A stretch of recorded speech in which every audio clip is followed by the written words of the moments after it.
Hi friends, అందరూ ఎలా ఉన్నారు? బాగున్నారా? అందరికీ ముందుగా గాంధీ జయంతి శుభాకాంక్షలు అండి. మనం ఇవాళ టమాటా రైస్ చేస్తున్నాం. ఫస్ట్ స్టవ్ మీద బాండి పెట్టుకొని కొంచెం ఆయిల్ వేసి, ఆయిల్ వేడైన తర్వాత కొంచెం ఎర్రగడ్డ ముక్కలు, కొంచెం టమాటా ముక్కలు వేసి బాగా కలుపుకోవాలి. అవి బాగా కలిసిపోయిన తర్వాత కొంచెం పసుపు, ఉప్పు, కారం వేయాలి. అది కూడా బాగా కలుపుకోవాలి.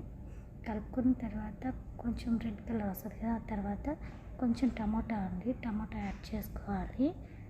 దాన్ని ఇక్కడ మెజెంట్ టమాటా అంటారు. టమాటా గుజ్జు, మీ దగ్గర టమాటా గుజ్జు ఉన్న వేసుకున్నా సరిపోతుంది.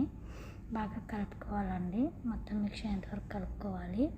కలుపుకున్న తర్వాత కొంచెం కారం వేసుకోండి. కొంచెం వచ్చి మసాలా, చికెన్ మసాలా ఉంటుంది కదా, అది వేసుకుంటే టేస్ట్ బాగా వస్తుంది.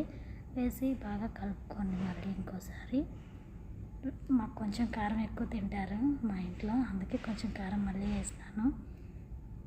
బాగా కలిసిపోయిన తర్వాత రైస్ వేసి కలిపేసుకోవాలి. కలిపేసుకున్న తర్వాత లాస్ట్ కొంచెం ఎర్రగడ్డలు వేసుకొని, పచ్చి ఎర్రగడ్డలు పైన వేసుకుంటే చాలా టేస్ట్ ఉంటుందండి.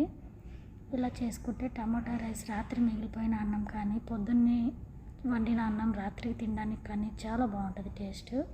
ఒకసారి మీరు కూడా ట్రై చేయండి ఫ్రెండ్స్. మా వీడియో మీకు నచ్చితే లైక్ అండ్ సబ్స్క్రైబ్.